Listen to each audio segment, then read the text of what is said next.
To Court Death, an episodic podcast. Written and directed by Leani Lopez. Starring Owen, Fogg, and Leani Lopez. Featuring music by Kevin MacLeod. Chapter 5. We appeared in an empty church. One look around let us know it had been abandoned for some time.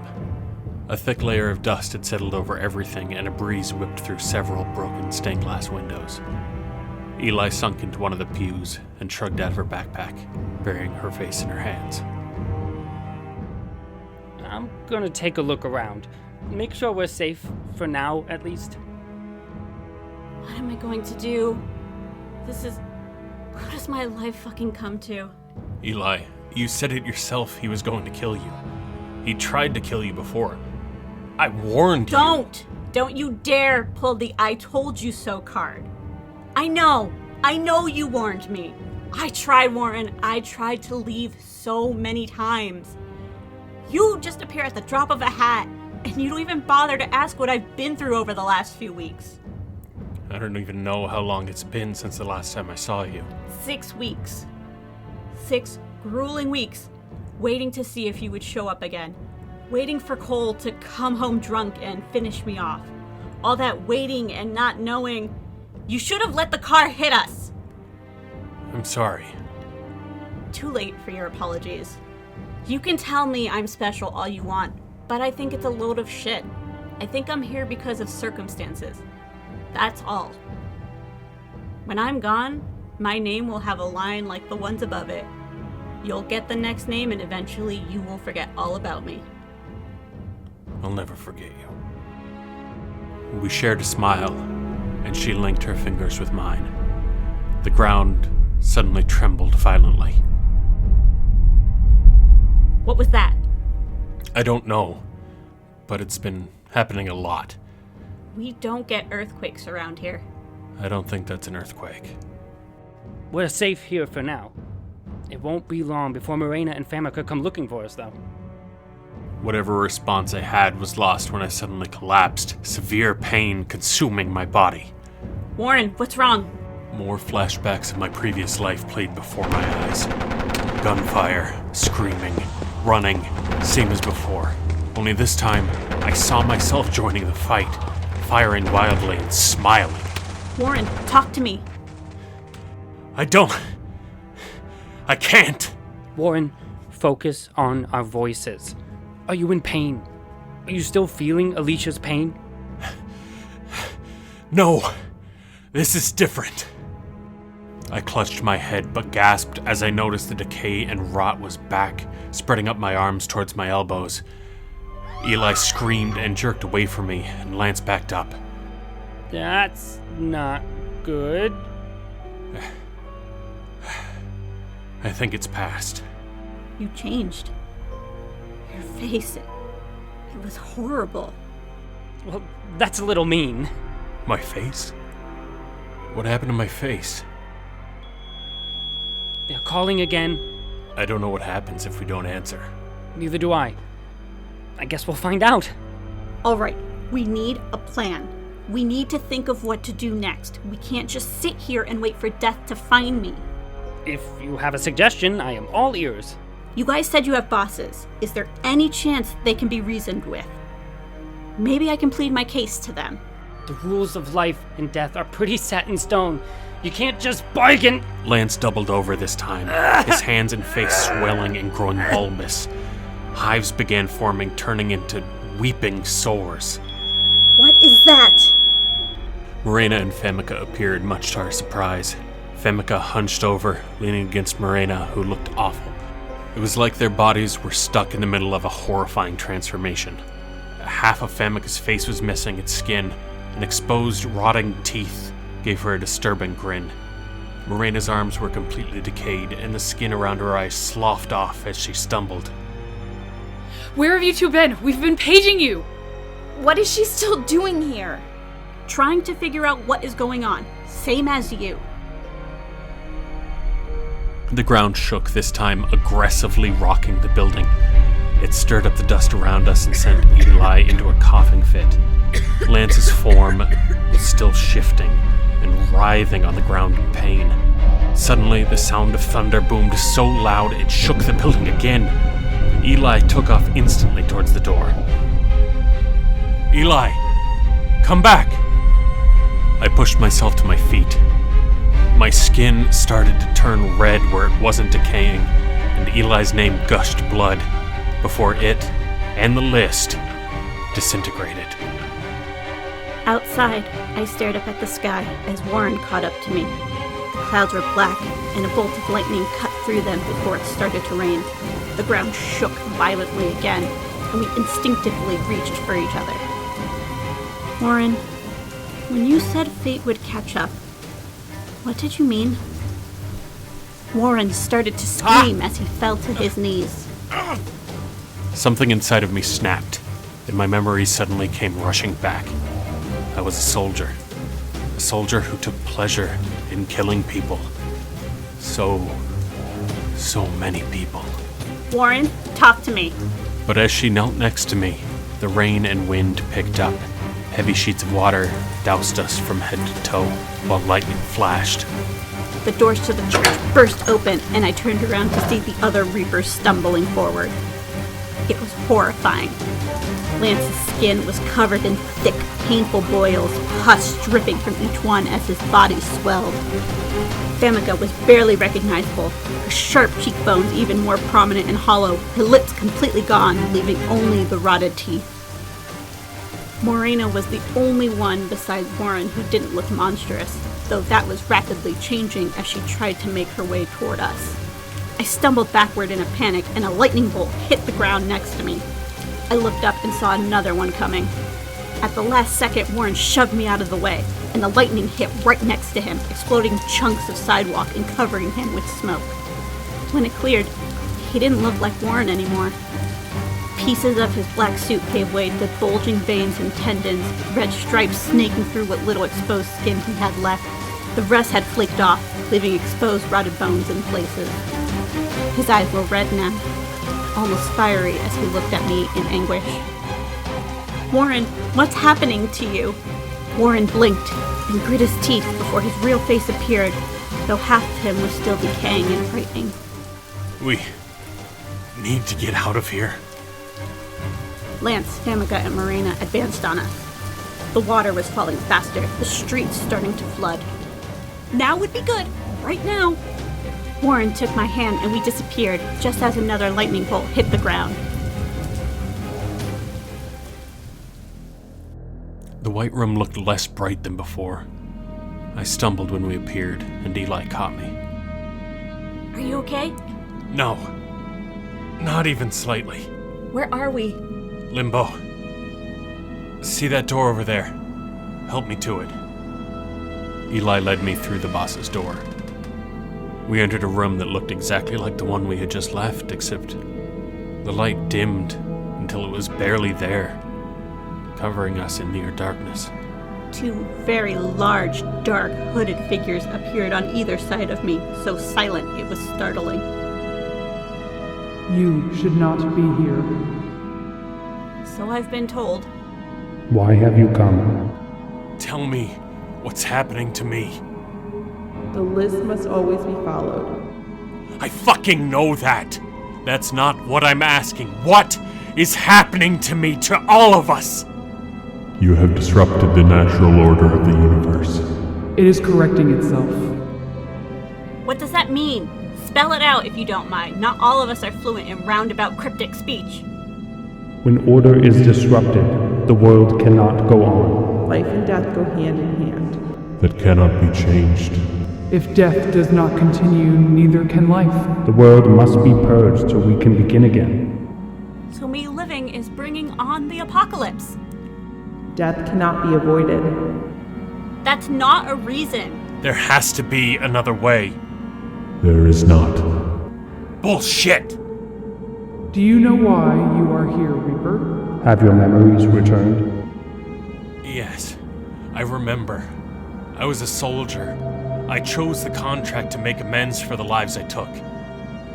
And yet you allowed yourself to forget them all. You cannot remember a single face. You allowed yourself to lose touch with other souls, like you did when you were living. You have not come to terms with what you have done. Which is why your list Will never end. I know what I did was wrong. I was just too much of a coward to face it, so I let myself forget. But it won't happen again. I will make amends for what I've done, starting with saving her. Will my death stop this? Eli, don't. We'll find a way to get... You don't. I asked a question. Will my death stop all of this? Yes. Warren collapsed, but when I tried to help, he pushed me away. Be careful. I don't know how much longer I can hold it back. He's right. He doesn't have much time. I watched as the bosses faded, and Morena appeared before us.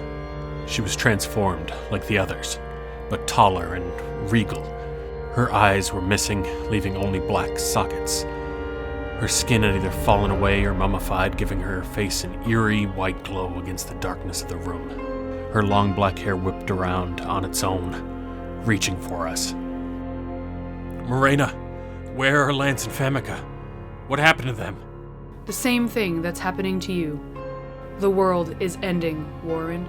But the bosses... Never reveal themselves. They set me on this earth to do their work for them. I learned long ago it was easier to manage Reapers if they didn't know I was the one pulling the strings. And I needed Reapers to help move souls. I don't understand. Did you ever ask yourself why there needed to be only 4 of us? Why is he changing? Why are the others changing too? The apocalypse is coming. And with an apocalypse comes... horsemen. Warren cried out in pain, and when I tried to comfort him, Morena pulled me away. With a vicious yell, Warren transformed into his horseman form, only this time he was too weak to fight it. No, let me go! It's for your own safety. The next thing I knew, Morena and I were back on the street. It was still raining, only now water was coming from all directions. People struggled to get to higher ground as waves started to appear, knocking down everything in their path. Warren, Lance, and Famke walked on top of the water, unaffected by the scene around them. Nearby, a young man scrambled to climb onto his car. However, when another wave came rolling by, Warren appeared on the vehicle and reached out to shove the man under. No, Warren! He can't hear you. He's too far gone. Once they're in this state, they won't change back until their work is done. I never wanted any of this to happen. You say you're the one pulling the strings, then you can stop this. I didn't want this to happen either. I thought I had done well trying to prevent it from happening again. Again? You mean this happened before? The water rose and I had to climb onto the car to try to escape it. I had a brief moment of panic, thinking one of the other Reapers would stop me. I was just like Warren. I fell for a human. She knew what I was and she loved me anyways. But when her time came, I could not let her go. Fate kept trying to correct itself, and because I was death, I fought it tooth and nail until I just couldn't anymore. She was a good person, but she had done some very bad things before she met me. The fates didn't forgive as easily as I had. A great flood tried to take her away, but even after I saved her, dark shadows wrapped themselves around her. They dragged her down until she was consumed by the waves and lost forever. I needed the Reapers to keep this from happening again, to help me keep the world from ending because I couldn't let go. I created them to give other souls the chance my love never had. The rules of death are set, but I thought if I gave just a few souls redemption, it would make me feel better about Ariel. Only those who feel remorse get the chance. Those who, in the last seconds of their lives, feel guilty for their sins. You know, you remind me of her. I'll take that as a compliment. You should. You stopped this once before. That means we have the power to stop it now. You can't stop fate, Eli. You can't change the rules. But you did change the rules. You created the Reapers. Before, it was just you, wasn't it? That was the rule then. Yes, but I don't know what you... Just because something has been a certain way for a long time doesn't mean it's the right way. My fate said I was going to die. Warren chose to save me. It's only a rule until someone decides to change it. You love each other, but the contract is binding. Despite what he says, he hasn't come to terms with what he's done yet. I can see it in his soul. He hasn't forgiven himself. Forgiving yourself is the hardest part. Not everyone can do it. I know my fate is sealed, but that doesn't mean we still can't change the rules. Marina stared at me with her empty eye sockets, her pale ashen lips set in a straight line. I held the eerie gaze with determination. Then, Marina was gone, reappearing in the middle of the street and sending water in all directions as if it was held back by an invisible force. Come to me, old friends. All three Reapers moved toward her in sync, falling into line as they glided effortlessly across the water. Warren, you were always the perfect soldier. It was so hard to see you slip further from humanity. I trudged toward them, the water up to my chest. The waves had calmed, but the rain still fell. I broke through the water, stumbling into the clearing Marina had made for us. Heart heavy, I looked at Warren's unrecognizable face. I appreciate everything you've done to help me, but this has to stop. I told you I was here because of circumstances. There were choices that I made in my life that were terrible, but they were mine and I stand by them even though they were wrong. Just like you did. But I'm not going to be like you. I can't be scared to face what I've done, and I refuse to hold on to this pain anymore. It's time for me to take control of my own fate, to move forward and start to forgive myself. Mind made up, I turned to Marina, who held out her hand, already reading my intentions. I shook it, and the rain immediately stopped. My body dropped, and as it did, the water washed away, rushing through the streets until it was gone, leaving only the destruction. Lance, Warren, and Famke started to turn back into themselves as Warren immediately dropped to my side. No. No, Eli, no. He held my lifeless corpse. Lance and Famke crouched down to console him. The sun came out, and when Warren looked up, my spirit gave him a sad smile.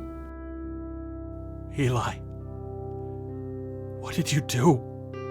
What I had to do. I turned to Marina and extended my left arm.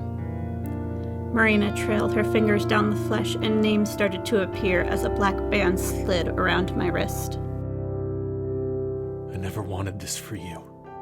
I know, but it wasn't about what you wanted. It was about what I needed to do for myself. It was about sharing the burden, not pushing it onto someone else. Let me share the burden, Warren. Does this mean there are 5 of us now? No, there can only be 4. I reached for Warren's arm and pushed his sleeve back. All the names were gone. The skin healed over smoothly. His band broke and fell to the ground. Your contract has been passed on to Eli, and she will take your place. You are free. But I can't. Yes, you can. Look around you. Look what happened. This was because we couldn't deal with what happened to us. We did this. Not just to ourselves, but to everyone around us. We need to make it right. You need to let me help make it right. And this is the only way. I'm not ready yet. Don't hold yourself back. Whether you're ready or not, it's time to move on. And let the pain go. It's time to be at peace. Can I at least say goodbye? Of course. Man, when you break the rules, you really go all out. Thank you, Lance, for being a great friend. Thank you for making it so fucking difficult. Guess you weren't so perfect after all. Remember what we talked about. Warren turned to me and we embraced. I'll wait for you. You better. He drew away, and suddenly a door materialized. Warren eyed it warily, his hands trembling in mine. I squeezed them in comfort. Go on. It's time to let go. Warren took a deep breath, and after giving me one final smile, he let me go. I watched him take his time crossing to the door, his body shaking with every step. It opened silently, a bright, blinding light washing over him. With tears in his eyes, he turned to look at me. The light was too bright for me to keep my eyes open, and when it faded, Warren and the door were gone.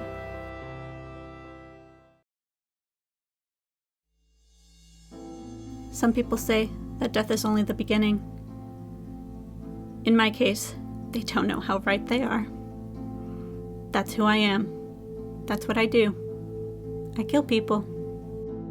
He said it got easier for him, but it never did for me.